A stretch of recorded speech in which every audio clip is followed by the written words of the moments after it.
Waalaikumsalam warahmatullahi wabarakatuh. Warahmatullahi wabarakatuh. Alhamdulillah wassalatu wassalamu ala Rasulillah Muhammad ibni Abdillah wa ala alihi wa ashabihi wa man tabi'ahu wa mawala. Rabbi shrah li sadri wa yassir li amri wa hlul 'uqdatam min lisani yafqahu qawli. Amma ba'du. Yang terhormat Ayah Dr. Syihabuddin Nur MA selaku pendiri sekaligus pembina Yayasan Sanggar Baca Jendela Dunia. Mudah-mudahan nanti bisa bergabung bersama kita. Bunda Dr. Kalina Helmanita MA selaku Ketua Yayasan Sanggar Baca Jendela Dunia, Ustadz Aang Abu Bakar SS MA PGDIP sebagai narasumber kita pada sore hari ini, dan para jamaah yang sudah hadir yang tidak bisa kami sebutkan namanya satu persatu, namun tidak mengurangi rasa ta'zim kami kepada beliau. Puji syukur alhamdulillah kita panjatkan kepada Allah Subhanahu wa taala karena sore hari ini Sabtu 18 September 2021 kita bisa hadir dalam majelis Zoom dalam rangka pengajian bulanan perdana dengan tema Tombo Ati. Salawat dan salam semoga kiranya tetap tercurah kepada junjungan Nabi besar kita, Nabi Muhammad SAW, yang telah memberikan petunjuk, jalan kebenaran, memberikan pencerahan dari zaman kegelapan menuju zaman yang terang benderang, yakni agama Islam. Mari sama-sama kita mulai acara ini dengan pembacaan surat Al-Fatihah. Semoga acara ini berjalan dengan lancar.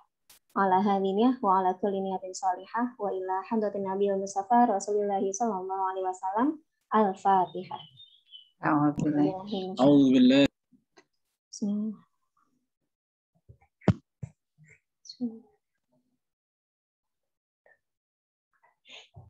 Amin amin amin ya rabbal alamin.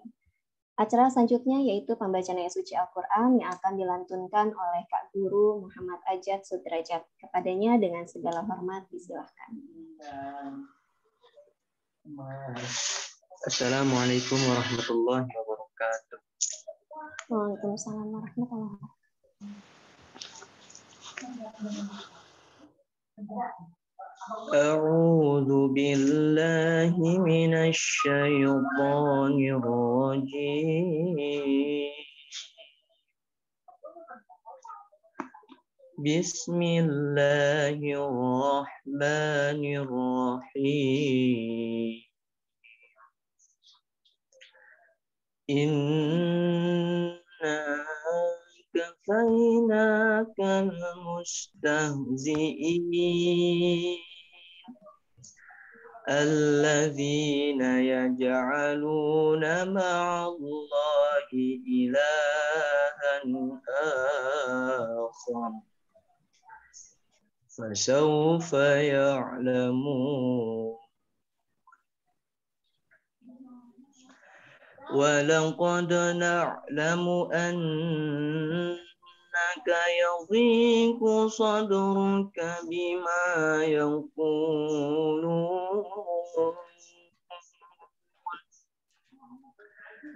فسبح بحمد ربك وكن من الساجدين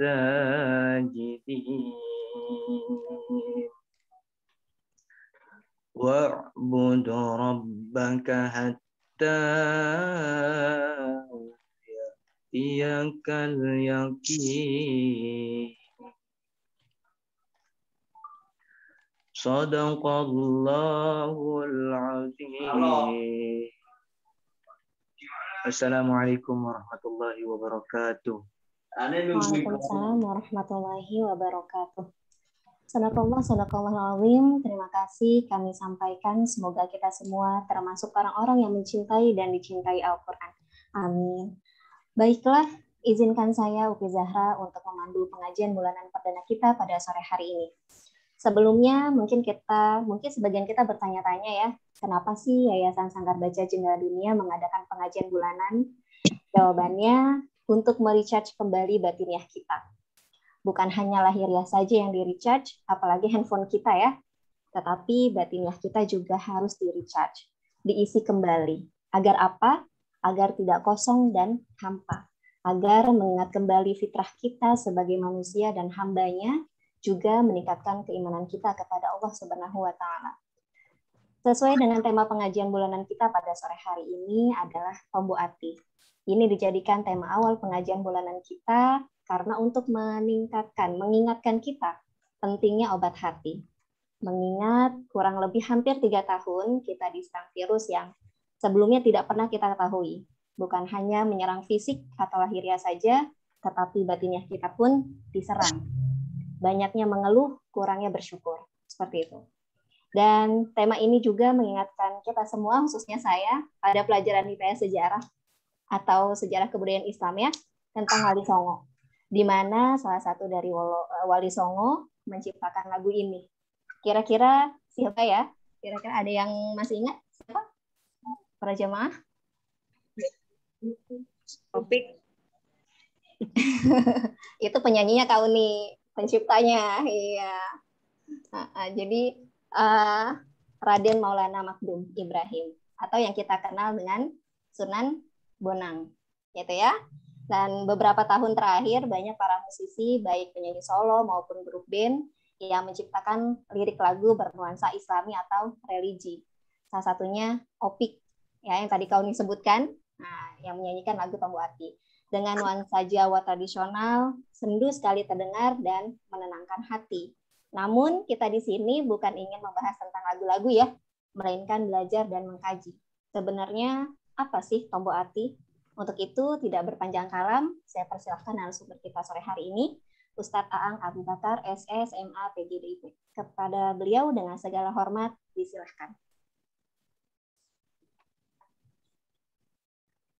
Ya. Bismillahirrahmanirrahim. Assalamualaikum warahmatullahi wabarakatuh. Waalaikumsalam warahmatullahi wabarakatuh. Alhamdulillahirabbil alamin wassalatu wassalamu ala asyrofil anbiya wal mursalin sayyidina wa maulana Muhammadin wa ala alihi washabbihi ajmain amma ba'd. Rabbi shrah li sadri wa yassir li amri wahlul 'uqdatam min lisani yafqahu qawli. Raditu billahi rabba wa bil islami dina wa bi Muhammadin nabiyya wa rasulah.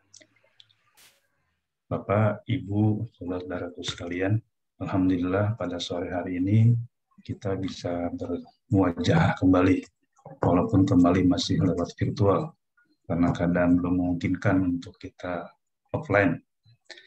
Jadi, alhamdulillah sore hari ini kita mulai istilahnya pengajian bulanan pertama Yayasan Sanggar Baca Janda Dunia. Pengajian bulanan ini istilahnya kan majlis ilmu, majlis taklim, yang sebetulnya bukan, ini juga buat para pengajar sanggar yayasan ini.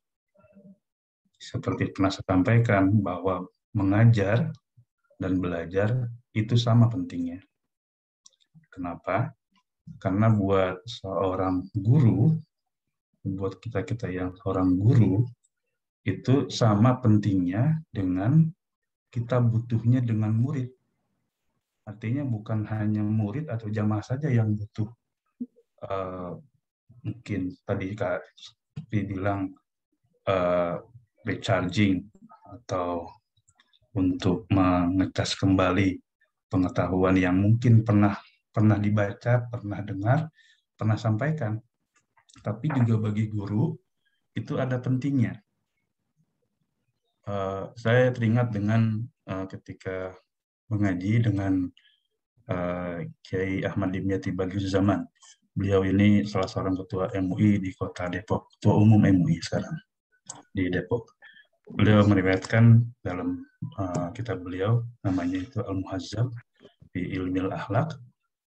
Dia menyebutkan bahwasanya Imam Abu Hanifah, salah satu imam besar dalam mazhab fikih, itu ditanya oleh jamaahnya, ya Syekh, bima balagta minal ilmi. Ya Syekh, bima balagta ma balagta minal ilmi. Dengan amalan apa engkau bisa mencapai kedudukanmu saat ini? Karena kan beliau salah satu imam besar ya. Tulisannya banyak, muridnya banyak. Beliau, pendapat beliau diikuti orang. Apa jawab beliau? Simple, sederhana. Ma bahiltu bil ifadah wa mastankabtu bil istifadah. Saya ini tidak pelit untuk berbagi, artinya berbagi ilmunya. Kemudian, wa mastankaftu bil istifadah, pun saya juga tidak berhenti untuk mencari ilmu. Artinya, beliau itu selain beliau pengajar, beliau juga pembelajar. Dengan demikian, orang yang selalu mencari ilmu dan juga selalu mengajarkannya, insya Allah dia akan mencapai kedudukan yang tinggi. Artinya di mata Allah dia juga akan mendapatkan kemuliaan. Di perkataan lain, satu kaul lain mengatakan yazidul ilmu bil infaq. Ilmu itu bertambah dengan cara diberikan. Artinya apa? Kalau punya ilmu kemudian disembunyikan, tidak disampaikan, kemudian tidak diajarkan kepada orang lain, maka artinya ilmu itu tidak akan bertambah dan juga tidak akan artinya hanya bermanfaat buat dirinya sendiri. Jadi saya yakin ini seperti guru kita Ibu Karlina, Pak Budi, kemudian Ibu Tera dan kawan-kawan yang lain, itu ketika mengajar dengan mengajar topik suatu ilmu, mengajar dengan spesialisasi yang itu, insya Allah ilmunya bukannya berkurang, justru bertambah. Kenapa? Karena setiap hari, setiap saat ketika beliau mengajar, beliau ingat lagi pelajar ilmu tersebut, dan ketika diberikan pada yang lain pasti ingat terus. Nah, itulah pentingnya majelis taklim. Nanti kita akan bahas mengenai keutamaan duduk di majelis taklim dan keutamaan mengajar, tapi lain waktu, tidak sekarang. Insyaallah pada hari ini kita akan bahas mengenai judulnya sih seperti kau bilang Tombo Ati. Judulnya saja Tombo Ati, obat hati itu. Obat hati. Tapi saya sendiri yang seperti kau bilang tadi, saya tidak hafal lagu yang dinyanyikan oleh Opik itu karena dengan berbahasa Jawa, mohon maaf kekurangan saya tidak hafal lagu tersebut. Tapi insya Allah tema hari ini adalah Tombo Ati. Kita akan bahas satu persatu. Silakan screen-nya.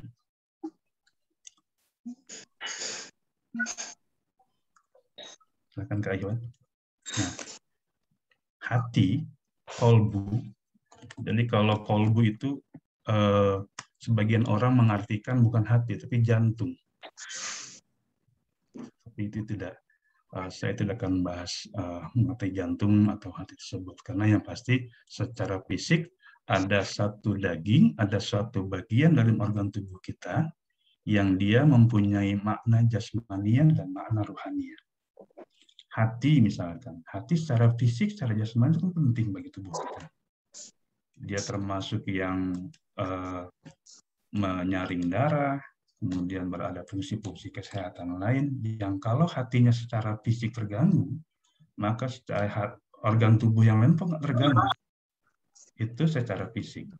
Nah, kalau kolbu atau hati secara ruhani itu penting. Dan karena penting, maka yang harus dijaga kesehatan itu bukan hanya kolbu secara fisik, pun juga harus kolbu secara ruhani. Mengapa demikian? Nah, ini disebutkan oleh Nabi SAW. Beliau menyebutkan, ala wa inna fil jasadi mudghatan. Idza salaha salahat salahal jasadu kullu. Wa idza fasadat fasadal jasadu kullu. Ala wa hiyal qalbu. Artinya bahwasanya di dalam tubuh ini ada segumpal daging. Jika dia baik, maka baiklah seluruh anggota tubuh. Pun jika dia jahat, maka jahatlah seluruh anggota tubuh.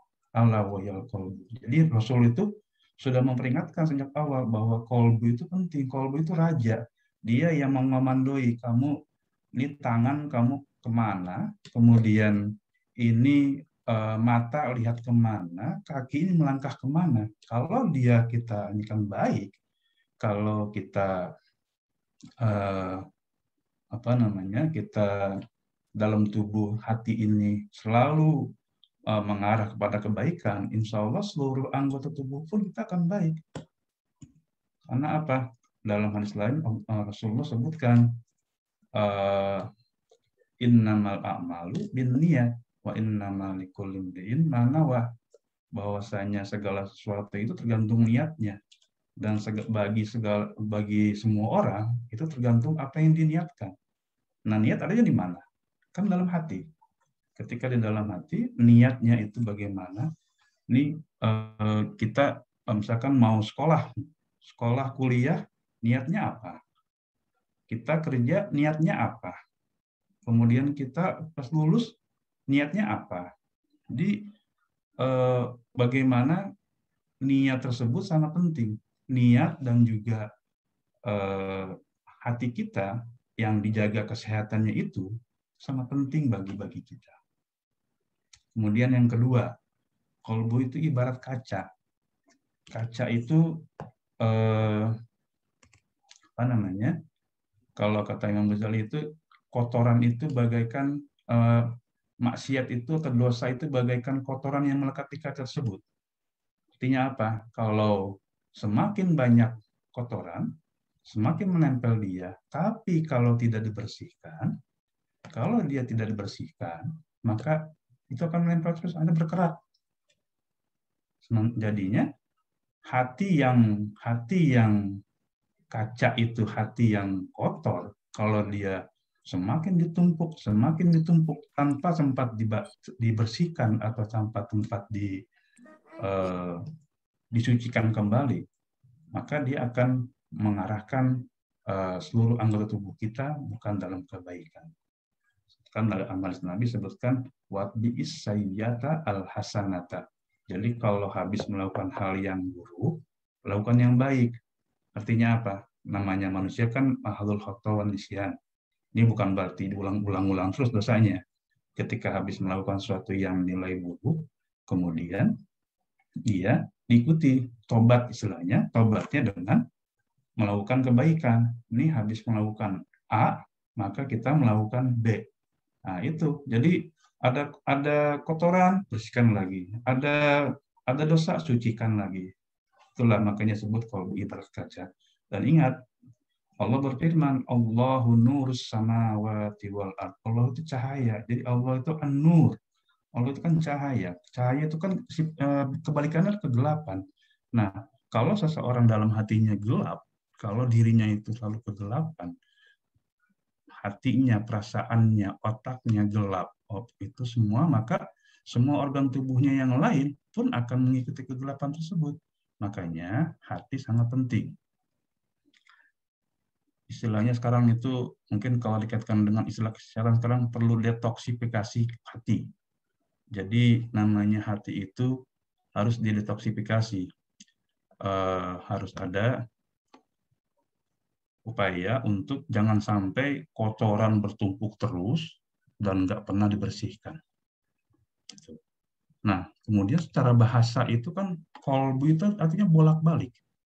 Namanya hati, namanya manusia itu pasti bolak-balik. Dalam hati itu kan kadang kita mau A, mau B, mau A, B, itu hal bolak-balik. Makanya kan kalau dalam doa itu, ya muqallibal qulub, sabbit qulubana ala dinik. Ya muqallibal qulub, sabbit qulubana ala ta'atik. Ya Allah yang maha membolak-balik, tetapkan hati kami dalam kebaikan. Tetapkan hati kami dalam agamamu, tetapkan hati kami dalam taat kepadamu. Itu salah satu doa yang diajarkan. Artinya apa? Hati sangat penting. Nah, kenapa? Itu juga kenapa kita awali taklim kita ini dengan hati. Karena berawal dari hati dulu, kita tazkiyatun nafs, kita sucikan hati, kemudian kita melangkah ke tema-tema selanjutnya. Nah, yang akan kita bahas hari ini adalah tombu hati itu atau obat hati itu adalah perbuatan-perbuatan yang amal-amal yang diantaranya bisa dianggap sebagai membersihkan hati tersebut. Penyakit-penyakit hati yang ada di dalam tubuh kita yang dianggap bisa mengganggu kesehatan qalbu kita, insya Allah dengan melakukan amalan-amalan tersebut, insya Allah akan menjadi obat hati. Silakan slide selanjutnya. Nah,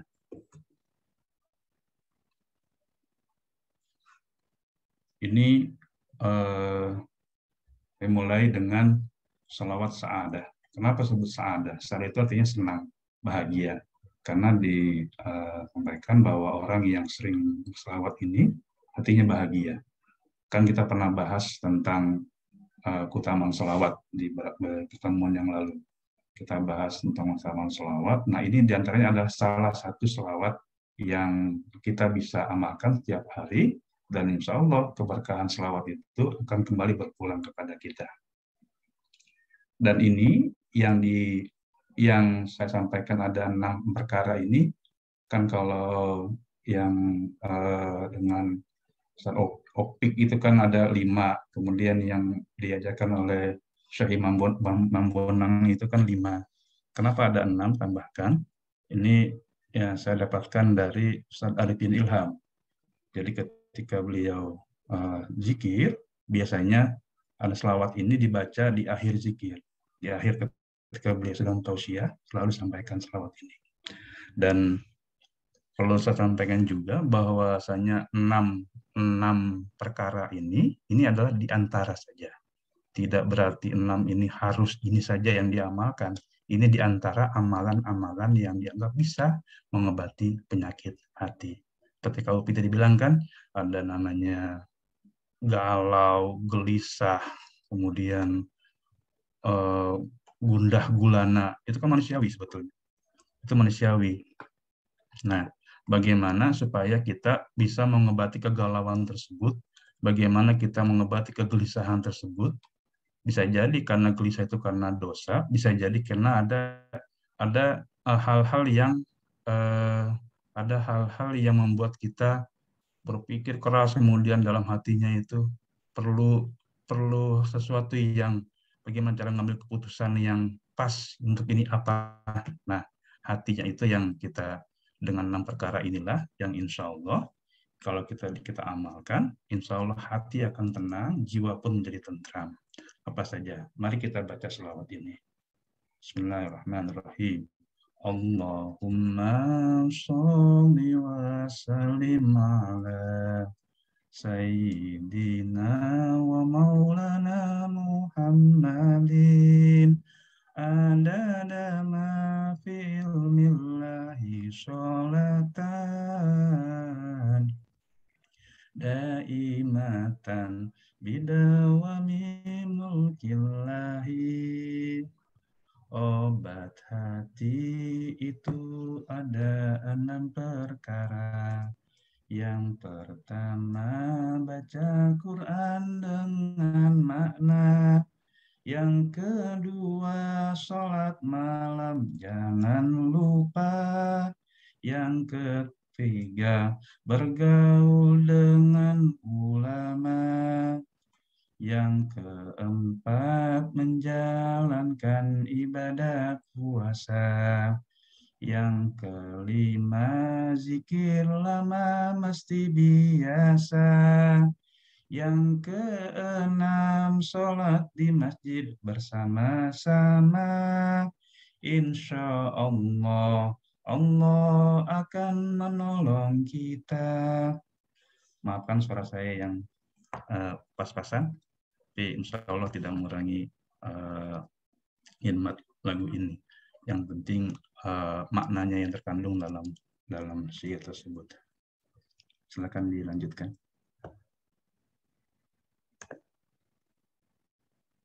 Nah, kita masuk pada yang pertama, baca Quran dengan makna. Sering kita bahas mengenai Al-Quran. Baca Quran dengan makna, tentunya yang perlu kita pahami pertama adalah bahwasanya baca Al-Quran itu banyak utamaannya. Disebutkan dalam hadis dari Abi Umamah Al-Bahili radhiyallahu anhu, qala sami'tu Rasulullah sallallahu alaihi wasallam yaqul iqra'ul Qur'an fa innahu ya'ti yaumal qiyamati syafi'an li ashabihi. Syafi'an li ashabihi. Bacalah Quran karena nanti di hari kiamat dia akan datang sebagai memberi syafaat bagi para pembacanya. Insya Allah kalau kita sering baca Al-Quran, maka kita akan mendapatkan bagian syafaat dari Al-Quran tersebut. Kemudian dalam hadis lain disebutkan, majtama'a qaumun fi baitin min buyutillah. Jika tidaklah berkumpul satu kaum dalam satu rumah di rumah Allah, masjid atau tempat belajar Al-Quran, yatluna kitab Allah, kemudian mereka membaca Al-Quran, baca kitab Allah, wa yatadarasunahu, dan saling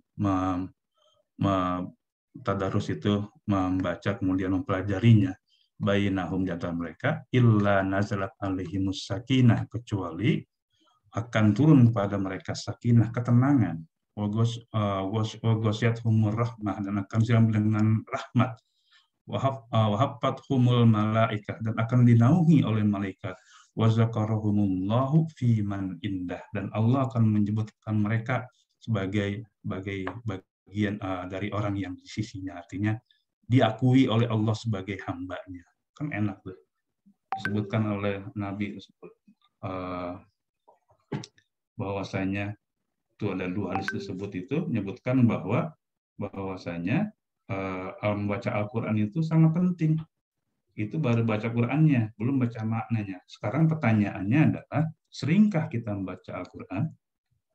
Sudahkah kita setiap hari membaca Al-Quran? Sudahkah kita lebih membaca Al-Quran dibanding membaca WA? Berapa lama kita memegang Al-Quran dan berapa lama memegang kita handphone? Seberapa sering kita memegang kitab Allah dibandingkan dengan nonton drakor misalkan.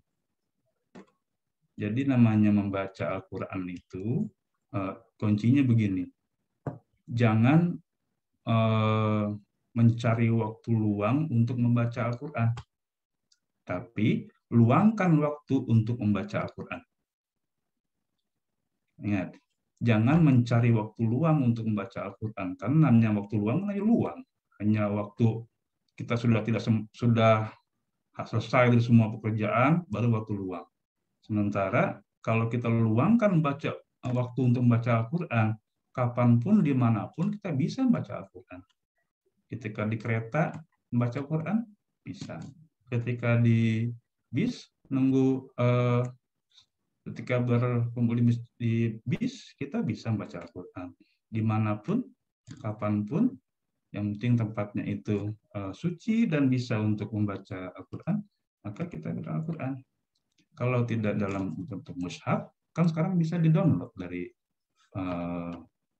app. Jadi kapanpun, dimanapun kita bisa membaca Al-Quran. Semakin kita baca Al-Quran, maka hati kita pun akan semakin tenang. Itu baru baca Qurannya, yang Al-Quran dalam bentuk bahasa Arab. Kemudian kenapa baca dengan makna? Gini, karena ketika membaca dengan makna, baik kita yang bukan native speaker orang Arab, kita ini kan orang Indonesia. Kadang-kadang ada beberapa kata yang kita tidak paham isinya apa, maksudnya apa. Kemudian ketika kita dibantu dengan makna, dengan terjemahnya, dengan baca terjemahnya, insya Allah itu akan membantu kita lebih memahami isi kandungan Al-Quran. Karena kan enak baca Quran itu kalau kita ngerti maknanya, apalagi syukur-syukur kalau sudah bisa baca tafsirnya, itu akan lebih hebat lagi, karena dengan demikian kita akan mampu memahami apa yang dibalik ayat, dibalik perintah Allah dalam Al-Quran tersebut. Nah, kalau dalam iseng-iseng kalau baca Al-Quran kan enak dengan terjemahnya. Kita lihat di kanannya tulisan Al-Qurannya, bahasa Arabnya, kemudian sebelah kirinya ada terjemahnya. Itu akan semakin dalam hati, itu akan semakin tenang karena kita, oh ini maksudnya gitu. Coba diantaranya kan contoh saja ketika kita membaca dalam surat Al-Baqarah tentang bagaimana Allah menantang bagaimana ketika Allah bertanya kepada malaikat mengenai penciptaan Adam, kemudian malaikat itu ada dialog antara malaikat dengan Allah. Bismillahirrahmanirrahim. Wa iz qala rabbuka lil malaikati inni ja'ilun fil ardi khalifah. Qalu taj'alu fiha man yufsidu fiha wa yasfiku ad-dima wa nahnu nusabbihu bihamdika wa nuqaddisu lak. Qala inni a'lamu ma la ta'lamun. Nah, kalau yang hanya sekedar baca kemudian tanpa tahu maknanya, apa sih isinya? Kenapa sih? Kenapa? Apa maksudnya dari wa iz qala rabbuka? Tapi kalau kita baca wa iz qala, dan ketika wa iz qala rabbuka, ketika Tuhanmu berkata kepada wa iz qala rabbuka lil malaikah, ketika Tuhanmu berkata kepada malaikat, inni ja'ilun fil ardi khalifah, aku akan menjadikan khalifah di muka bumi ini. Nah, ada proses dialognya. Oh, ini masih dialog antara Allah dengan malaikat. Rupanya sempat ada dialog juga. Kata malaikat, kami kan sudah ngapain, selainnya kita dalam bahasa bebasnya, ngapain kau menciptakan makhluk yang hanya akan membuat kerusakan di muka bumi. Kemudian Allah, inni a'lamu ma la ta'lamun. Aku lebih tahu dari apa yang kalian tidak tahu. Kan? Wa 'allama Adama al-asma'a kullaha summa 'aradahum 'alal malaikati faqala anbi'uni bi asma'i haula'i in kuntum shadiqin. Kemudian Allah mengajarkan Adam beberapa nama, simpel, hanya beberapa nama makhluk, kemudian disebutkan oleh tantang malaikat, jika kalian tahu apa namanya. Kemudian mereka menjawab, kami tidak tahu kecuali apa yang kau ajarkan kepada kami. Nah, dialog tersebut kan itu baru satu dua ayat saja. Bagaimana ayat-ayat yang lain? Kalau kita baca, insya Allah kita dengan mencoba memahami maknanya, insya Allah maka kita akan semakin menyelami Al-Quran. Nah, kan Imam Ali bilang, istantikil Quran, ajaklah Al-Quran itu berdialog, ajaklah berbicara. Artinya apa?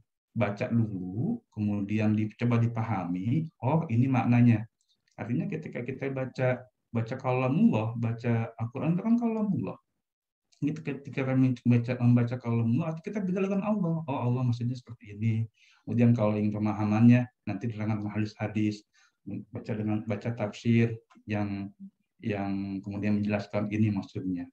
Sekarang bagaimana kalau kita mengaku sebagai muslim, kita mengaku sebagai mukmin yang beriman kepada Allah dan beriman kepada kitab-kitab Allah, hanya beriman saja tapi tidak implementasinya, nggak ada. Ngaku cinta kepada Allah, ngaku cinta kepada Rasul, tapi tidak mau membaca Al-Quran. Itu bagaimana bisa dibuktikan cintanya dan baktinya kepada Allah dan Rasulnya. Itu yang pertama, baca Quran dengan makna. Yang kedua, sholat malam jangan lupa. Sholat malam itu sholat tahajud. Nah, ulama ada yang mengatakan boleh tidur dulu, ada yang bilang boleh dilakukan sebelum tidur, atau ada lagi yang bilang dilakukan tidur dulu baru bangun ketika malam. Nah, buat saya yang penting sholat tahajudnya, sholat malamnya itu mau sebelumnya atau sesudahnya, buat saya tidak esensial untuk pembahasan seperti itu. Wa minal laili fatahajjad bihi nafilatan lak asa ayyab'atsaka rabbuka maqaman mahmuda. Dan ketika sepertiga malam, maka bangunlah untuk tahajud. Nafilatan lak, sebagai komplement, sebagai ibadah tambahan bagimu. Asa ayyab'atsaka rabbuka maqaman mahmuda, sehingga mudah-mudahan Allah akan membangkitkan kamu, rabbuka maqaman mahmuda, dengan tempat yang tinggi. Nah, ini juga dipraktekkan kalau sehari-hari, insya Allah kalau di antara hikmah tahajud itu, kalau orang sering tahajud, orang suka bangun salat malam, kemudian dia zikir, kemudian dia bisa itu bisa istilahnya kontemplasi, karena malam itu, karena apa rasanya malam? Malam itu kan ketika orang lain sedang istirahat, kita sholat tahajud itu nikmat betul. Nikmatnya betul, karena sholat jam 2, jam 3, itu sambil merenung apa yang telah saya lakukan hari ini, apa yang saya telah lakukan kemarin-kemarin, amalan ibadah apa yang kemarin saya kerjakan, dan amalan ibadah apa yang akan saya kerjakan nanti. Dosa apa, maksiat apa yang telah saya kerjakan kemarin, apa yang kemudian tidak lagi kerjakan nanti.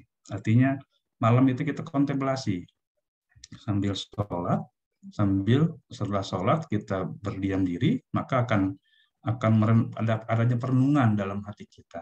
Nah, ketika itulah insya Allah kita akan mendapatkan hati akan tenang, hati akan tentram, jiwa kita ini akan enak kalau sholat malam itu. Dalam hadis lain disebutkan afdhalus sholati ba'dal faridati sholatul lail. Sholat yang paling utama setelah sholat wajib adalah sholat tahajud atau sholat malam. Itu hadis diriwayatkan oleh Imam Muslim. Jadi sholat malam itu sangat penting karena sebutkan tadi setelah sholat fardu, sholat yang paling afdal itu adalah sholat malam. Nah, dulu saya ingat ketika masih bangku sekolah, ada pesan guru saya itu, jangan lupa sholat malam, karena beliau merujuk pada ayat ini dan hadis ini. Dan memang waktu itu kita pernah nanya, Bapak, soalnya kita lihat kan perkembangan beliau dari step sini sampai step selanjutnya, bahkan sekarang beliau sudah mendapat posisi sangat tinggi di negeri ini juga pencapaian akademik pun sudah luar biasa. Beliau satu rahasia beliau bilang seperti ini, jangan lupa sholat malam. Itu aja yang beliau sampaikan. Di insya Allah amalan tersebut kalau kita amalkan akan akan berdampak pada diri kita. Slide selanjutnya silakan. Yang ketiga adalah bergaul dengan ulama. Ini bergaul dengan ulama artinya bergaul dengan orang soleh. Kan ada pepatah al-jalis danis, teman duduk itu berpengaruh. Artinya ini juga sesuai dengan hadis Nabi Shallallahu Alaihi Wasallam. An-Nabi Musa radhiyallahu anhu qala, Nabi Shallallahu Alaihi Wasallam masalul jalisi as-salihi was-su.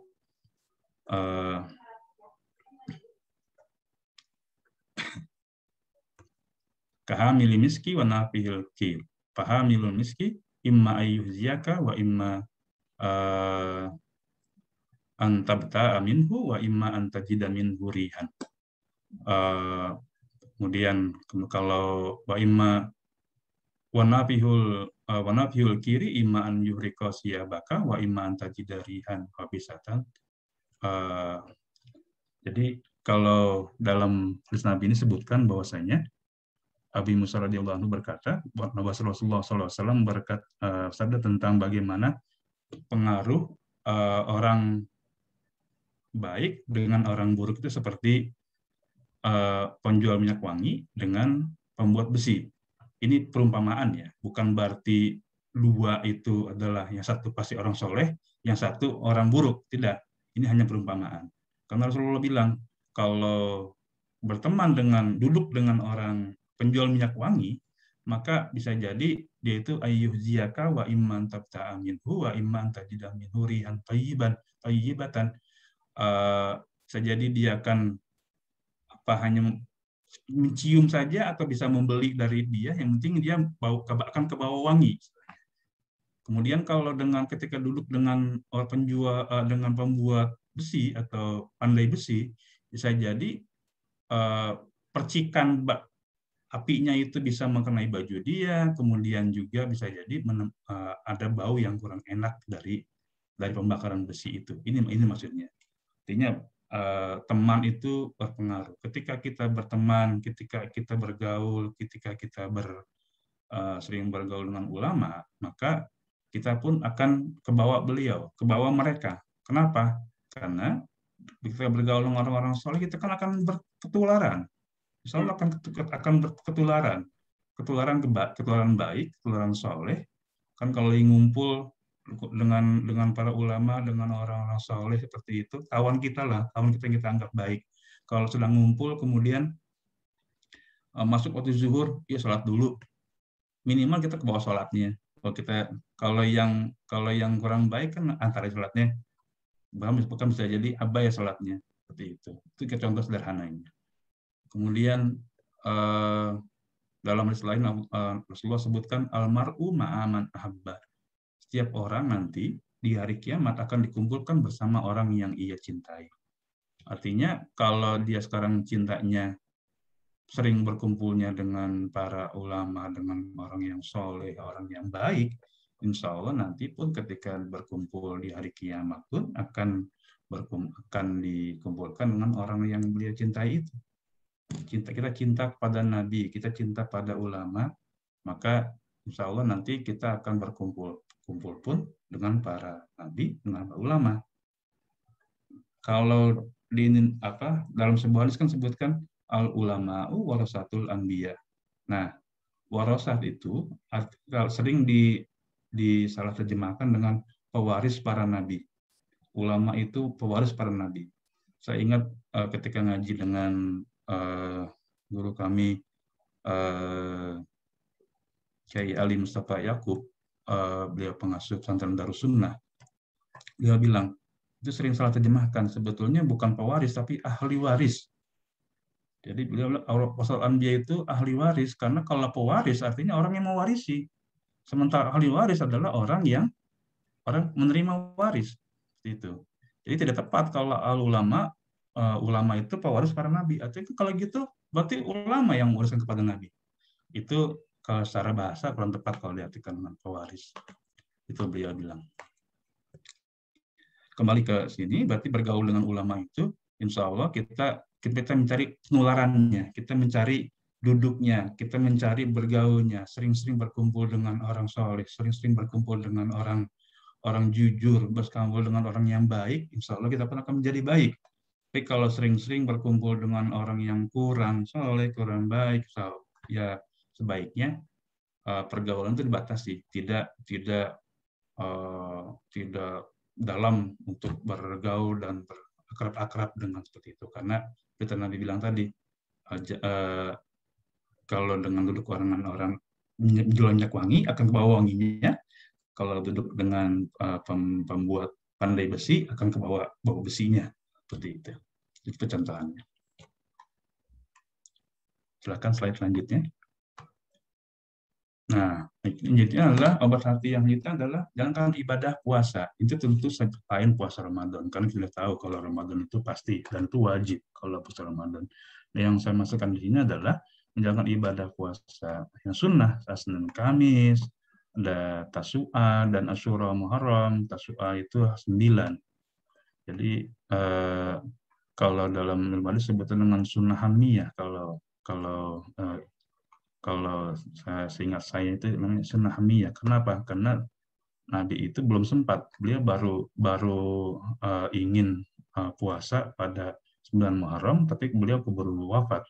Makanya yang menunjukkan itu adalah sunnah yang dilakukan lainnya adalah puasa Asyura bulan Muharram. Kemudian ada lagi puasa Nabi Daud. Ada puasa 6 hari di bulan Syawal. Ada puasa Ayyamul Bid, pertengahan bulan Hijriah, 13, 14, 15. Karena ya, sebenarnya kan puasa itu sama dengan Ramadan. Ketika puasa itu ada namanya spirituality recharging. Kan? Kita mengecas kembali spiritual kita dengan berpuasa ketika perut dalam keadaan lapar, kemudian kita banyak-banyak beribadah, itu insya Allah tubuh kita secara fisik akan lebih sehat, kemudian juga akan efek dari puasa tersebut ya tadi insya Allah banyak keutamaannya. Kan tiap-tiap puasa itu ada keutamaan ini dan ini. Nanti kita bisa bahas di pertemuan selanjutnya. Silakan yang lain lanjut. Slide selanjutnya, silakan. Nah, zikir lama mesti biasa. Nah, ini namanya zikir itu jangan sebentar-sebentar. Jangan ketika habis sholat, Allahumma lantas jalan, istilahnya. Habis sholat, Assalamualaikum, Assalamualaikum, kabur. Kemudian habis sholat, misalkan nggak dengar imam mimpin zikir, mimpin tahlil, mimpin ini, langsung nggak enak, langsung pengennya bawaannya pergi aja. Padahal zikir itu seperti disebutkan oleh Allah dalam surah Ar-Ra'd ayat 28, sebutkan alladzina amanu tatma'innu qulubuhum bizikrillah ala bizikrillah tatma'innul qulub. Itu orang-orang yang beriman dan hati mereka menjadi tentram dengan mengingat Allah. Ingatlah, hanya dengan mengingat Allah hati menjadi tentram. Kemudian ada lagi, ya ayyuhalladzina amanu dzkurullaha dzikran katsira wasabbihuhu bukratan wa asila. Hai orang yang beriman, berzikirlah kepada Allah, zikir yang banyak, dan sucikanlah dia pagi dan petang. Pagi petang ini maksudnya bukan berarti hanya zikir pagi dan petang saja, tapi continue. Artinya kapanpun selalu ingat Allah. Kan zikir itu artinya ingat. Ingat dan menyebut. Ingat dan menyebut. Kemudian disebutkan juga dalam sebuah hadis, kalimatani khafifatani 'alal lisan, saqilatani fil mizan, habibatani lirrahman. Subhanallah wa bihamdi, subhanallahil azim. Ini ada dua kalimat yang ringan di lisan, tapi nanti berat di timbangan di yaumul kiamat nanti, dan disukai oleh Ar-Rahman, disukai oleh Allah. Apa? Subhanallah wa bihamdi, subhanallahil azim. Itu dua kalimat itu kita dalamkan aja baca itu. Subhanallah bihamdi, subhanallahil azim, subhanallah bihamdi, subhanallahil azim. Perlu pakai tasbih. Nah, kalau tasbih kan alat. Bisa pakai tasbih. Kalau mau pakai tangan, silahkan. Mau pakai tasbih, silahkan. Itu kan hanya alat saja. Kalau kita senang yang pakai tasbih, bisa lebih membuat kita lebih enak, lebih nyaman dengan tasbih, pakailah tasbih. Gitu. Tapi yang pasti ketika kita berzikir, insya Allah hati itu akan tenang. Karena Allah jamin di situ. Di ayat tersebut Allah bizikrillah tatmainnul qulub. Zikir itu membuat hati kita tenang. Jadi kalau ketika kita gelisah, ketika kita takut melewati satu tempat, atau ketika kita takut akan sesuatu, ingat hanya Allah yang ada dalam pikiran kita. Maka bacalah zikir, bacalah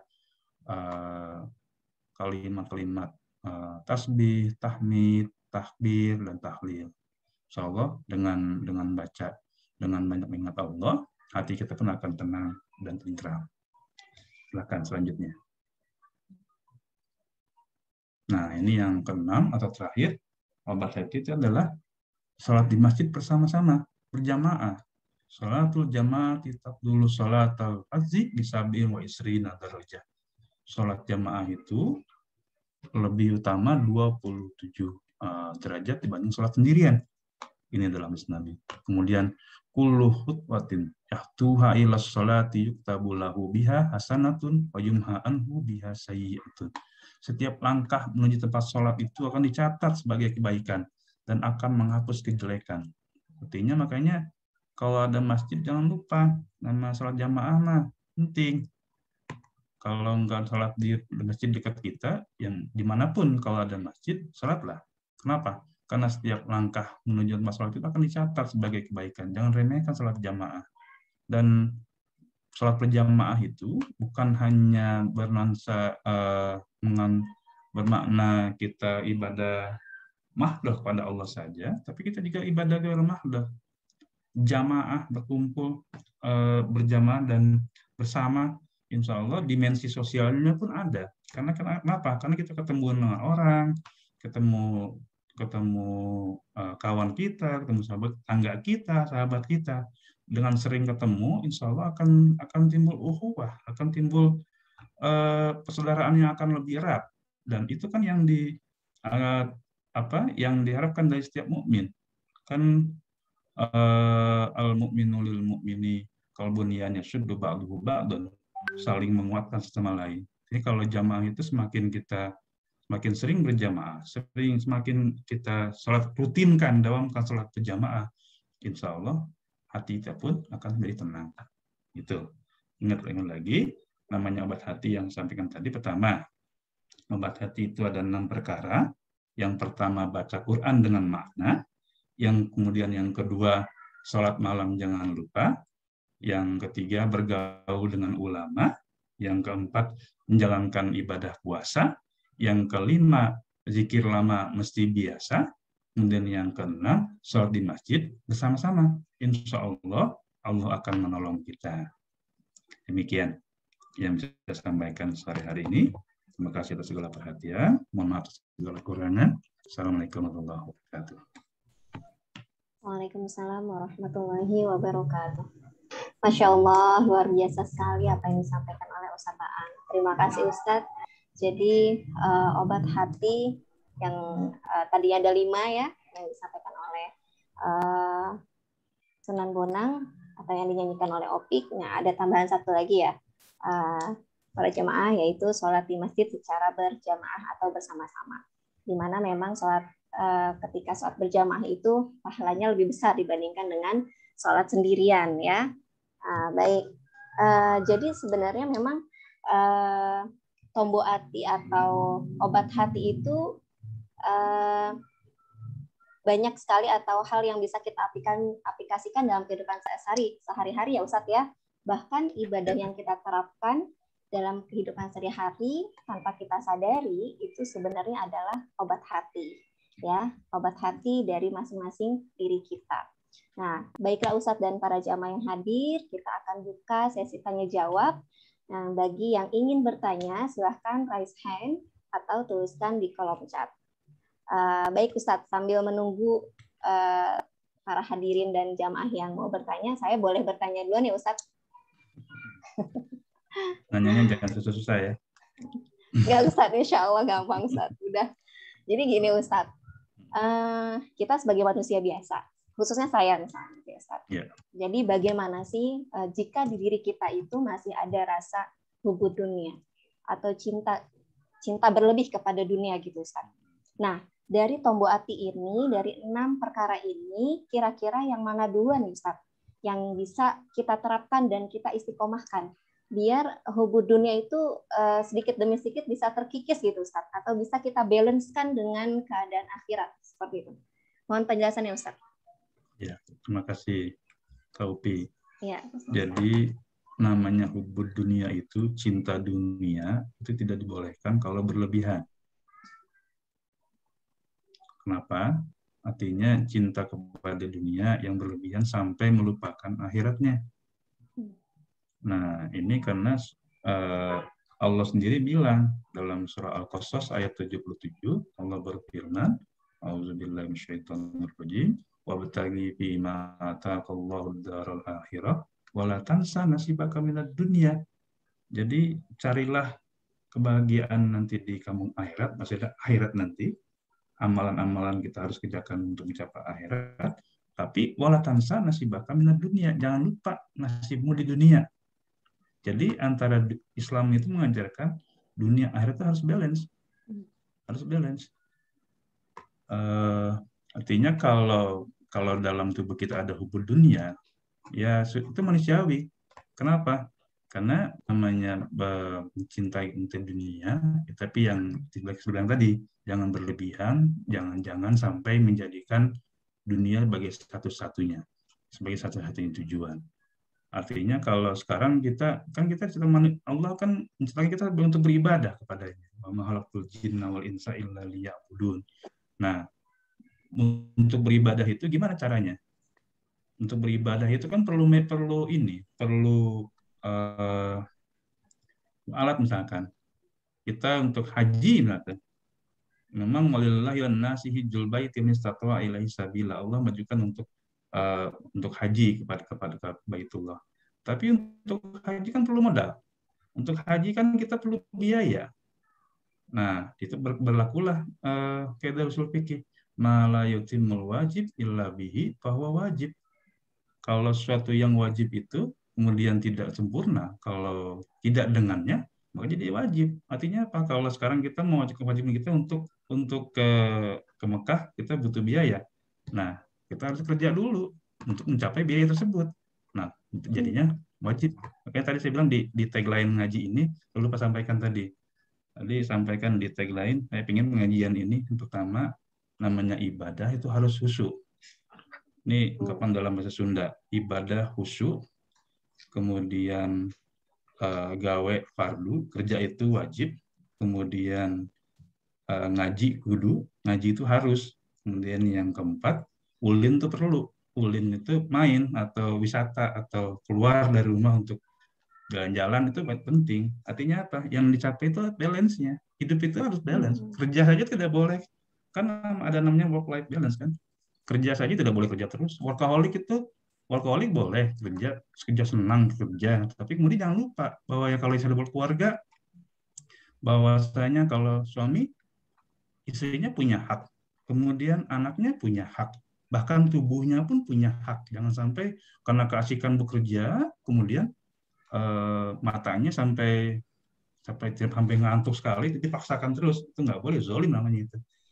Nah, kembali ke pertanyaan tadi, sudah sampaikan tadi, bahwasanya kita di dunia ini harus seimbang, dunia dan akhirat. Ada sebuah syair yang kalau saya tidak keliru seperti ini. Dalam kitab Qudul Juman sebutkan bahwasanya ini juga dalam bab ta'ajjub, ma ajmala dunya wad dina ijtama'a wa ma akbahal kufra wal aflasa. Nah, jadi sebutkan bahwasanya betapa indahnya jika ad-dunya wad dina ijtama'a, jika berkumpul. Artinya orang itu sudah soleh, sudah kaya, sudah solid, kaya juga gitu. Jadi dunianya dapat, akhiratnya dapat. Nah, itu ma'ajmala, betapa indahnya orang seperti itu. Ad-dunya wad dina, dan agama ijtama'a, kumpul dalam satu orang. Tapi yang apes itu wa ma'akbaha al-aflasa al-kufra wal aflasa. Sudah sengsara di dunia, kufur pula. Nah, itu yang disebut itu dalam syair tersebut, wa ma'akbaha, dan paling jelek itu kalau orang sudah sengsara, kufur. Nah, artinya dunianya nggak dapat, akhiratnya nggak dapat. Kalau dalam lain kan sebutkan, ini katanya suka dinisbatkan kepada Imam Al-Ghazali, tapi saya sendiri belum pernah dapatkan dalam kitab, belum baca langsung kitab beliau, tapi saya pernah mendapat keterangan seperti ini. Orang itu dunia ini ada 4 macam. Yang pertama apa? Sa'idun fid dunya wa sa'idun fil akhirah. Yang tadi bilang, ad-dunya wad dina jitama'a. Senang di dunia, senang di akhirat. Ini orang sudah tajir, kemudian soleh lagi. Nah, ini ideal banget nih, idealnya A ini. Nah, kemudian yang kedua, sa'idun fid dunya wa sa'idun fil akhirah. Senang di dunia, bahagia di dunia, sayang di akhirat dia sengsara, masuk neraka. Kenapa? Karena dunianya, kekayaannya ya hanya kaya seperti yang kita, dan kaya saja, tetapi tidak taat dan tidak soleh ketika di dunianya. Ini yang kedua. Kemudian yang ketiga, orang sakiyun fid dunya wal sa'idun fil akhirah. Dia sengsara di dunia tapi bahagia di akhirat. Di dunia dia tidak jadi kaya, tapi kemudian dia soleh, ibadahnya rajin, kuat, segala macam, kemudian nanti dia akan senang karena masuk surga. Nah, yang keempat ini yang tadi sama ini, wa ma'akbaha al-aflasa wal kufra wal aflasa. Sakiyun fid dunya wa sakiyun fil akhirah. Sudah sengsara di dunia, sengsara pula di akhirat. Ini yang paling apes. Nah, mudah-mudahan kita semua menjadikan yang pertama tadi. Dapat yang untuk yang kita menjawab pertanyaan Kak Upi seperti itu. Amin Kak Upi. Terima kasih. Ya, baik. Terima kasih Ustadz atas jawabannya, atas penjelasannya. Mudah-mudahan kita termasuk orang-orang yang bahagia di dunia juga bahagia di akhirat. Amin. Amin, amin. Baik, Ustadz, ini ada pertanyaan dari kolom chat nih Ustadz, di kolom chat dari Kak Zainul Arifin. Bapak Ustadz, mohon izin bertanya. Tadi obat hati itu ada 6 perkara. Nah, pertanyaannya untuk kami yang baru tahu nih Pak Ustadz, atau baru mau memulai, bagaimana cara Pak Ustadz, contohnya, bagaimana trik-triknya supaya kita mau memulai, bangun malam, puasa sunnah, sholat berjamaah di masjid, dan lain-lain. Apakah ada tips khusus untuk mudah memulai? Karena kami ini betul-betul belum biasa Pak Ustadz. Gitu. Terima kasih Pak Ustadz atas pencerahan ilmunya. Semoga berkah untuk kita semua. Amin. Ya, terima kasih pertanyaannya. Berikan Zainul. Simple sih. Mulai aja dulu. Iya. Kenapa? Artinya kita sekarang udah tahu nih. Namanya jamaah. Pahalanya seperti ini. Kemudian namanya tahajud, ada hikmah tahajudnya, ada manfaat tahajudnya seperti ini. Kemudian ada zikir seperti ini. Ya sekarang kalau sudah tahu, ya praktekkan. Gitu. Apakah sulit untuk memulainya? Yang namanya awal-awal, kalau yang belum biasa pasti sulit. Yang awal-awal misalkan mau berjamaah berat banget. Mendingan nonton TV atau lagi chat tanggung, drakornya belum habis, atau kalau yang lagi main belum selesai, lagi di kafe belum beres. Tapi kalau memang sudah niat untuk berjamaah, niatkan tadi itu dalam hati sudah terpatri, wah jamaah gitu. Nama itu segala tinggal. Kalau karena azan itu hakikatnya bukan panggilan muazin. Azan itu panggilan Allah. Azan itu panggilan Allah pada kita. Jadi kalau dengar azan, kalau memang tidak urgent sekali yang harus, kalau misalkan kalau dia tinggal kemudian seseorang sampai wafat misalkan, kayak atau yang kalau dia tinggal nih yang ini banget gitu loh. Yang dalam keadaan biasa sebisa mungkin, kalau dalam sempat, kalau memang dalam keadaan biasa seperti ini, kalau dengar azan tinggal sholat. Tapi sekarang kita kebanyakan WFH nih, yang WFH seperti ini kan lebih banyak kesempatan justru. Saya ingat ketika kecil dulu, di radio itu saya suka dengerin qasidah. Saya lupa yang nyanyi itu grup mana. Tapi ingat dulu tuh ada syair seperti ini. Subuh kesiangan, zuhur kerepotan, asar di perjalanan, maghrib kecapean, isya ketiduran. Nah itu bukan hanya nggak jamaah, tapi juga nggak sholat. Itu mah. Nah, artinya seperti yang tadi Mas Dinul tanyakan, bagaimana bisa membiasakan.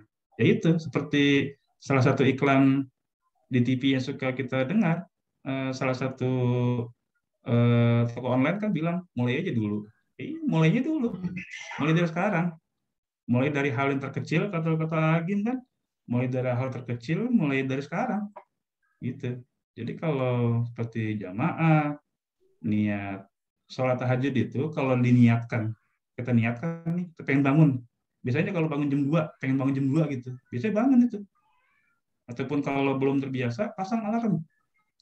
Alarm samping kita, handphone, sekarang udah ada teknologi, udah handphone, udah jam kita bisa setel. Insya Allah kita niatkan bangun, awal-awal pasti susah, seberat. Tapi kalau terbiasa, insya Allah enak. Insya Allah, demikian. Iya, baik. Makasih Ustadz. Jadi dimulai meskipun agak berat ya Ustadz ya. Karena memang mulai dari hal terkecil, mulai dari sekarang. Mulai apa lagi tuh? 3M itu. Ya makanya intinya mulai aja dulu gitu. Iya, mulai aja dulu gitu.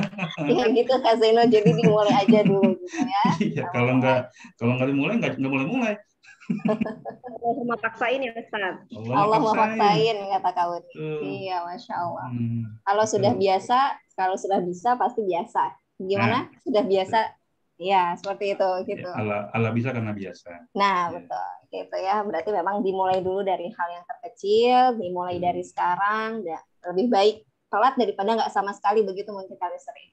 Iya, walaupun nggak sholat jamaahnya nggak di awal, misalkan nggak bisa awal waktu nih, yang penting masjidnya dulu. Entah di masjid itu kan nggak bisa, kalau nggak datang ke sana kan mungkin ada yang masbuk atau ada juga jamaah lain. Yang penting niat ke masjid dulu aja. Sekarang niatnya ke masjid dulu aja. Sholat masjid. Gitu. Soalnya kan tadi dibilang kan kata Nabi kan kalau melangkah ke masjid itu tiap langkahnya itu dia punya keburukan dihapus, punya kebaikan ditambah. Ya pahalanya ada, dosanya ada. Itu kalau dari rumah ke masjid 40 langkah, bolak-balik 80 langkah.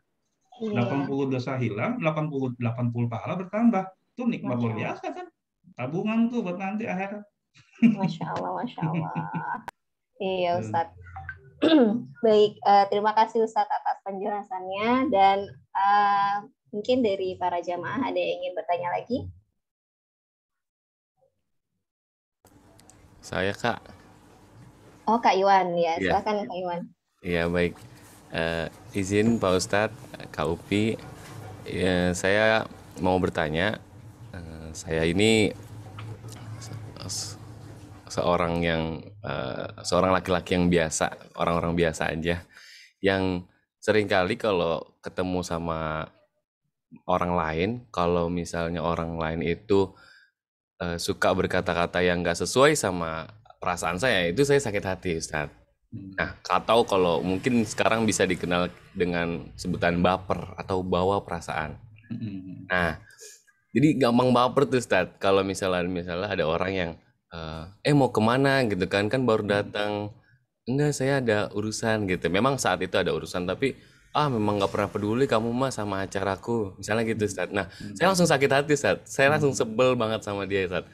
Itu pertanyaannya adalah, apakah yang pertama, ketika saya kesel sama dia di dalam hati, itu apakah sudah termasuk dosa Ustadz gitu?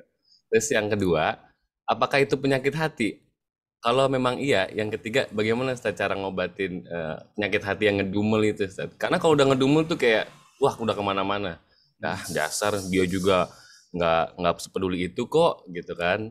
Atau dia juga biasanya begitu. Atau saya mulai tuh ngerendahin dia tuh, tapi di dalam hati Ustadz, nggak lihat tulisan. Itu gimana Ustadz? Terima kasih. Ya, terima kasih. Ya, terima kasih Kak Iwan. Silakan Ustadz, mohon penjelasannya. Pertama, saya juga orang biasa. Nah, kemudian dalam masalah ini, kalau apakah tadi berdosa atau enggak dengan bapernya, kalau sejauh pemahaman saya, nah yang berdosa itu setelahnya. Jadi berdosanya itu efek dari perasaan baper tadi. Yang pertama tadi suzon. Jadi suzon sama orang itu. Jadi mungkin dia maksudnya cuma A, kita mikirnya B, C, D, E gitu. Jadi suzon sama dia. Kemudian yang kedua nanti akan apalagi kalau muncul perkataan namimah, itu kan kata-kata kasar namanya itu. Jadi kalau dengan omongan itu kita balas omongan dia, nah biasanya nanti yang muncul akan perkataan dia ngomong kasar lagi. Nah itulah dosanya di situ gitu. Sudah suzon, kemudian juga yang kedua nanti akan ketika ditimpali akan keluar kata-kata yang menyakiti orang lain. Nah, disitulah dosanya kalau menurut saya. Nah, bagaimana caranya menghilangkan seperti itu? Ya, sensitivitasnya dikurangin sedikit. Gitu. Namanya baper, itu lagi bawa perasaan gitu ya, bawa perasaan. Mungkin kadang-kadang orang itu kan suka super sensitif gitu lah. Kadang sekarang itu suka sensitif dalam, padahal orang maksudnya nggak gitu, tapi kemudian karena dia nanggepinnya lain, jadi seperti itu. Jadi yang dia akan ngedumel sendiri. Nah itu kan nanti ke hati kan, kita mungkin sudah pergi dari orang itu, kita tinggal, tapi dalam hati kita ngedumel terus, bikin hati kita jadi sakit. Yang sakit itu kan malah hati kita. Orangnya mau udah nggak mikirin kita mikirin orang, gitu. Jadi kalau kalau saran saya, kalau ada orang yang bicara yang nggak enak tentang kita atau apa, ya tinggal tanya aja maksudnya gimana gitu. Kalau ada yang perlu klarifikasilah tentang kita gitu. Tapi kalau dia memang niatnya sudah ini ke kita, ya kita bisa tuntut keadilan. Artinya dia memang ada niatan tidak baik pada kita. Tapi kalau biasanya kan dalam pergaulan hari gesekan itu kan karena omongan aja. Omongannya si A, pengennya dia ngomong, gini gitu. Padahal niatnya nggak gitu. Ya dalam hal seperti itu udah lupakan saja lah.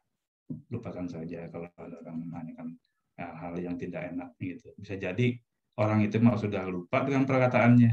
Ya kita kalau mikirin terus ya kitanya sakit nantinya. Kalau kitanya sakit, dibawa sakit terus, nanti kepikiran, nanti bukan hanya batin kita sakit, fisik pun bisa sakit. Karena jangan lupa, batin itu bisa ngaruh tadi. Kalau hatinya sakit, nanti ngaruh ke fisik juga. Kita benci pada orang, sebenci-bencinya, atau marah pada orang semarah-marahnya. Tapi marah-marahnya itu jadi pikirannya nanti bawa darah tinggi kan, tuh potensi naik tuh. Nanti kalau hipertensi naik ya nanti banyak minyak A, B, C, D-nya gitu. Kalau darah tinggi. Lalu gara-garanya apa? Gara-gara sensitif aja.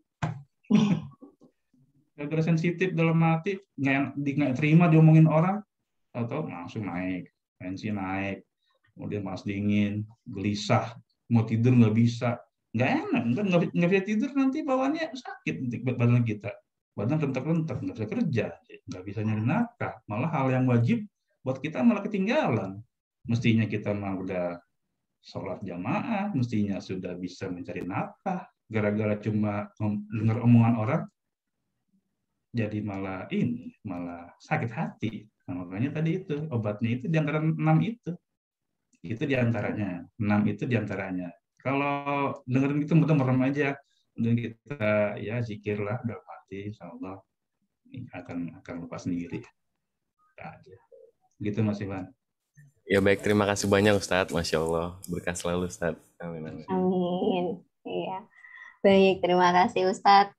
Satu pertanyaan lagi ya Ustadz ya. Mohon izin. Kak Uni ya tadi. Silakan Kak Uni. Ya, bismillahirrahmanirrahim. Assalamualaikum warahmatullahi wabarakatuh. Waalaikumsalam warahmatullahi wabarakatuh. Terima kasih semuanya. Ustaz, saya mau bertanya. Yang pertama, lebih utama mana salawat dengan istighfar? Itu karena tadi kan Ustadz sudah jelaskan ada salawat sa'adah ya gitu. Nah, bagaimana dengan kalau kita mengamalkan istighfar? Jadi lebih utama mana istighfar dengan salawat? Kemudian pertanyaan yang kedua berkaitan dengan pertanyaan Kak Zainul yang pertama tadi, bagaimana memulai gitu? Karena kita masih harus menata ya. Ustadz bilang mulai aja dulu gitu. Nah, kemudian memang seperti Allahumma paksain gitu ya Ustadz. Nah, tapi Ustadz juga jelaskan tadi segala sesuatu itu memang harus dengan niat ya. Innamal a'malu binniyat. Nah, kalau seandainya memang saya punya hajat gitu ya Ustadz. Tadi kan ada pembahasan sholat malamnya, salah satu obatnya. Saya niat, aku mau ini gitu. Dan aku niat sholat malam itu untuk ini loh gitu. Boleh nggak boleh nggak kita tujuannya itu beribadah, tujuannya itu untuk biar kita lebih semangat gitu. Yeah. Karena memang kayaknya yang saya tahu mungkin karena terlalu ilmu saya juga masih di bawah banget. Iyakah kalau memang kita boleh pamrih gitu sama Allah gitu Ustaz, maksudnya ya Allah menjanjikan ketika kita melakukan sesuatu pasti Allah akan balas, maka saya berpikir saya pamrih sama Allah, kan pamrih sama orang nggak boleh gitu ya Ustaz, pamrih sama Allah gitu. Kalau kita melakukan itu pasti aku akan dapat imbalan kok dari Allah. Nah itu Ustaz, entah itu ada beberapa pertanyaan gitu. Mohon penjelasan Ustaz. Terima kasih. Ya. Terima kasih Kak Uni. Silakan Ustaz. Ya, pertama, mana lebih afdol, selawat atau istighfar? Yang nggak ada yang lebih afdol, dua-duanya afdol. Selawat ya diperintahkan oleh Allah. Innallaha wa malaikatahu yusholluna 'alan nabi. Ya ayyuhalladzina amanu shollu alaihi wasallimu taslima. Itu jelas itu perintah selawat. Kita wajib selawat pada Nabi. Allah dan malaikat selawat pada Nabi, masa kita enggak? Pertama itu, dan tentang utama-utamaannya. Nah, kemudian yang kedua istighfar. Istighfar juga wajib. Kenapa? Ya istighfar itu kan dari kata gofaro. Gofaro itu kan ampun. Istighfar itu kan kalau dalam syaraf berarti meminta ampun. Ya minta ampun ya namanya kita manusia. Ya pasti banyak salahnya, banyak dosanya. Nah, salah satu kalimat yang wajib kita sampaikan adalah, yang kita baca adalah Astagfirullahaladzim. Ya Allah, aku minta ampun kepadamu ya Allah. Astagfirullahaladzim, astagfirullahaladzim, astagfirullahaladzim. Itu salah satu bacaan zikir yang kita bisa amalkan. Jadi baca zikir itu banyak. Subhanallah, alhamdulillah, wala ilaha illallah, Allahu akbar. Kemudian subhanallah bihamdi, subhanallahil azim, astagfirullah. Itu subhanallah bihamdi, subhanallahil azim, astagfirullah. Kan salah satu yang dulu diajarkan ke saya dari ayah, itu bacaannya bismillah. Bismillahirrahmanirrahim, bismillahirrahmanirrahim, bismillahirrahmanirrahim. Itu bacanya. Jadi setiap bacaan itu kan dengan yang penting itu bacaannya, zikirnya. Jadi kalau tanya mana lebih afdol, selawat atau istighfar? Tidak ada yang lebih afdol, dua-duanya afdol. Dua-duanya wajib kita baca gitu. Baca selawat ambil masak, baca selawat Allahumma sholli wa sallim ala. Pantas. Lagi mau tidur baca selawat Allahumma sholli wa sallim ala sayyidina Muhammad. Pantas. Mau berangkat kerja, berangkat ngajar, baca selawat. Pantas. Dan kan kata Nabi, kalau orang yang sering baca selawat padanya nanti akan menjadi ini apa? Itu sebagai Nabi ingat pada orang yang akan baca selawat kepada beliau gitu. Artinya selawat kepada Nabi itu manfaatnya seperti kita bahas sebelumnya, banyak sekali keutamaannya. Pun beristighfar. Jadi itu jawabannya, sholat, selawat dan istighfar dua-duanya penting dan dua-duanya wajib. Kemudian yang kedua ini mengenai berdoa dan memohon pada suatu kepada Allah. Ya memang justru kita memang suruh minta oleh Allah. Kita sebagai hamba, kita punya hajat, kita punya keinginan. Justru kita minta kepada Allah, dan hanya kepada Allah kita minta, gitu. Lewat hanya kepada kalaupun nanti Allah menurunkan lewat orang lain bantunya kepada kita, itu mah wasilahnya aja orang lain tersebut, tetap aja bantu dari Allah. Hal yang pertama yang kita minta adalah kepada Allah. Yang kita yakin bahwasanya Allah akan bantu kita, kan Allah juga bilang ud'uni astajib lakum, minta kepadaku, berdoalah kepadaku, astajib lakum, Allah aku akan mengijabah doamu, akan mengijabah permintaanmu gitu. Kalaupun enggak sekarang, kalaupun enggak ada yang dikasih langsung, ada yang ditunda nanti, ada yang dikasihnya lebih baik. Ada juga yang ditunda nanti di hari kiamat, di akhirat kelak, di kehidupan selanjutnya. Itu. Jadi namanya doanya wajib. Dalam hadis qudsi juga disebutkan kan, ya ibadi innakum dhalun, kalian itu sesat, fastahdiduni, mintalah hidayah padaku, aku akan memberikan hidayah padamu. Kemudian ada lagi innakum ja'ibun fastaksuni, kalian itu lapar, fastatimuni, kalian itu lapar maka mintalah mintalah makanan kepadaku. Jadi namanya doa itu tidak dibatasi. Namanya doa itu makanya kalau berdoa jangan takut dengan bahasa Arabnya. Kalau yang baca doa panjang-panjang itu jangan takut kita mungkin Allah hanya menerima doa yang berbahasa Arab saja. Tidak. Kita minta apa aja, yang penting minta kepada Allah, nanti Allah akan ijabah kita. Nah, kenapa kita namakan yang amalan-amalan soleh seperti itu? berdoa dengan tadi itu ada 6, sering sholat jamaah, kemudian sering zikir, sering sholat malam. Itu kan bagian dari taqarrub kita kepada Allah. Bagian dari kita dekat kepada Allah. Kita usaha mendekat, Allah pun akan dekat kepada kita. Sekarang kita tiba-tiba minta, tapi kitanya nggak pernah ngedekat. Minta kepada Allah, minta sesuatu, tapi kitanya kayak sekedar datang kepada Allah ketika butuh aja. Ya gimana? Gitu. Jadi kalau kita minta kepada Allah, minta dulu sesuatu kepada Allah, kitanya dulu deketin Allah, rayu dulu Allah. Ya Allah, nih, itu nggak apa-apa. Kalau tadi dibilang, boleh nggak sih pamrih kepada Allah? Justru kita pamrih kepada Allah. Kepada siapa lagi kita minta?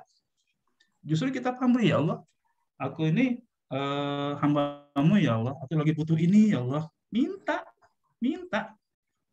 Nah, kalau insya Allah kalau di sholatnya itu dilakukan ketika sholat malam hari, dan coba bayangkan khusyuknya, betapa tenangnya sholat di malam hari di saat orang lain tidur, bunyi kalau dengan suara jangkrik, kemudian malam tenang, itu tenang sekali hati itu. Saat itulah minta pada Allah, minta ya Allah, minta ini. Dalam bahasa Indonesia aja, nggak perlu bahasa Arab. Dalam bahasa Indonesia aja, bahasa yang kita pengen, ya Allah pengen ini, apapun yang kita minta, Allah paham. Allah paham, dan kalau Allah mengabulkan, insya Allah kalau kita sudah beramal soleh, kemudian kita sudah bertakwa kepada Allah, sudah mengamalkan ini yang Allah perintahkan kepada kita lewat nabinya, insya Allah doa-doa kita, keinginan kita akan terkabul. Amin. Iya. Terima kasih banyak Ustaz. Semoga sehat selalu semuanya. Amin. Terima kasih Kak Uni, terima kasih Ustaz. Jadi pertanyaan dari Kak Uni ini adalah pertanyaan terakhir ya, mohon maaf karena memang waktu dan sudah menunjukkan hampir 5:30 sore, mohon maaf agak molor, tapi memang materi kita pada sore hari ini sangat-sangat menarik tentang combo arti yang tadi sudah Ustaz Aang sampaikan ya. Itu ada 6. Yang pertama, baca Quran dengan maknanya, sholat malam jangan lupa, bergaul dengan ulama, menjalankan ibadah puasa, zikir lama, meski biasa, dan sholat di masjid bersama-sama atau berjamaah. Baik, terima kasih banyak Ustadz. Baiklah, terima kasih kami sampaikan kepada para jamaah yang sudah bertanya dan Ustadz Aang yang bersedia menjawab dan menjelaskan beberapa pertanyaan. Mohon maaf jika banyak pertanyaan yang belum sempat disampaikan karena waktu jualah yang harus memisahkan kita untuk sore hari ini. Baiklah, acara selanjutnya pembacaan doa yang akan disampaikan oleh Kak Guru Dika Ramadan kepadanya dengan segala hormat, disilahkan. Assalamualaikum warahmatullahi wabarakatuh. Bersama-sama kita berdoa kepada Allah Subhanahu wa taala dengan diawali dengan baca surah Al-Fatihah. Semoga doa yang kita panjatkan pada hari ini dikabulkan oleh Allah. Al-Fatihah. Bismillahirrahmanirrahim. Alhamdulillahirabbil alamin, arrahmanirrahim, maliki yaumiddin. Iyyaka na'budu wa iyyaka nasta'in. Ihdinas siratal mustaqim, siratal ladzina an'amta 'alaihim ghairil maghdubi 'alaihim waladdallin. Amin. Allahumma shalli ala sayyidina Muhammad. Allahumma salli ala sayyidina Muhammad. Allahumma salli ala sayyidina Muhammad. Alhamdulillahi rabbil alamin, hamdan yuwafi ni'amahu wa yukafi'u mazidah. Ya Rabbana lakal hamdu kama yanbaghi li jalali wajhikal karim wa 'azimi sultanik. Allahumma tsabbit qalbi ala dinik wa li ta'atika. Allahumma la nuhsi thana'an 'alaika anta kama athnaita ala nafsika. فلك الحمد حتى ترضى ولك الحمد إذا رضيت ولك الحمد بعد الرضا. اللهم صل على سيدنا محمد وعلى آله وصحبه أجمعين.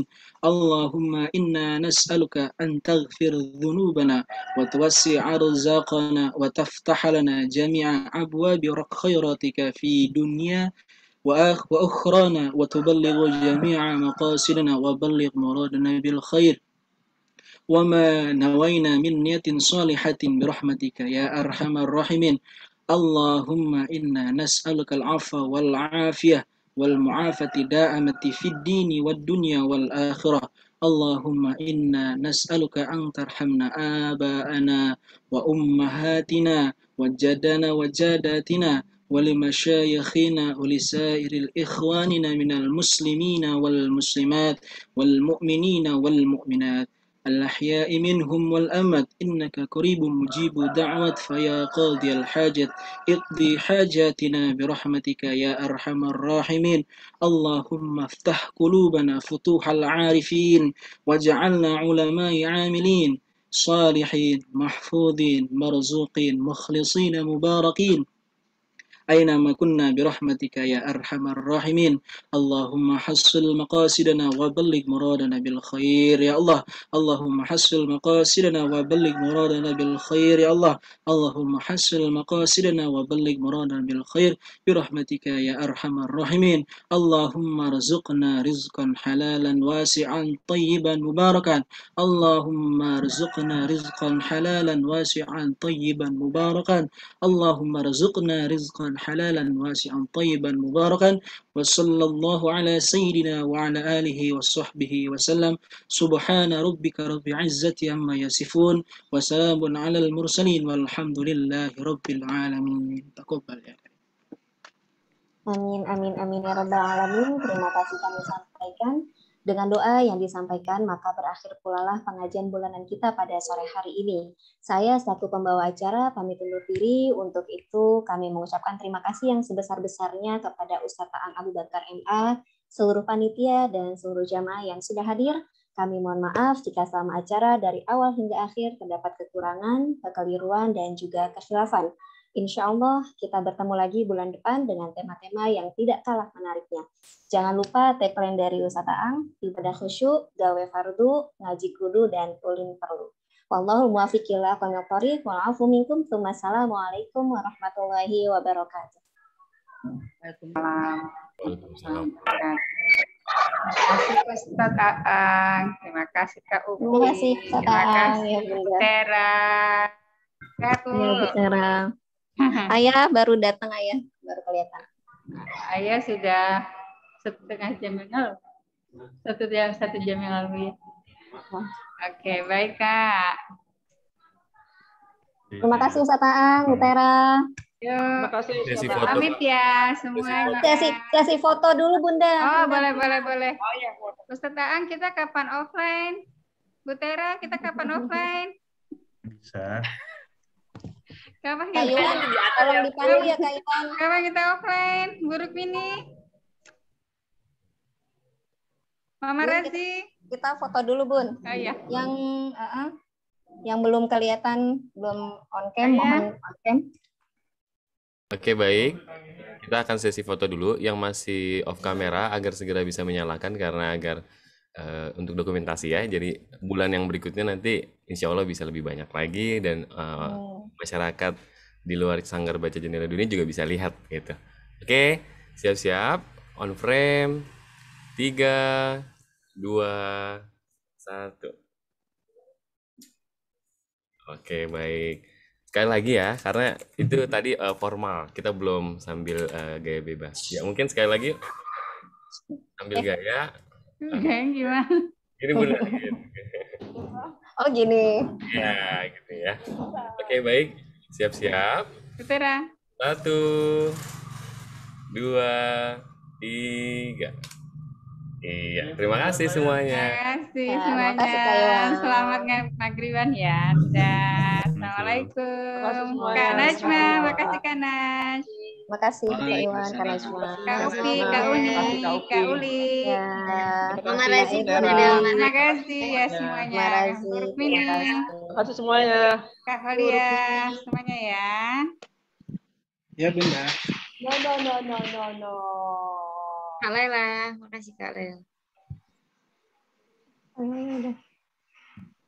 Ibu Rukmini, makasih Kak Ibu. Makasih Ibu. Sudah? Aduh. Mungkin di end meet ya Kak Uni, Kak Upi. Iya, boleh Kak. Sudah Kak Iwan boleh di end meet ya. Ya, Selamat Baik, bertemu Kak. Aku Bu. live Makasih ya, Kak Kak. Iwan, makasih Ya. Kak. Kak Najma, makasih. Ya, Sama-sama, Kak. assalamualaikum. Waalaikumsalam warahmatullahi Waalaikumsalam wabarakatuh. warahmatullahi wabarakatuh.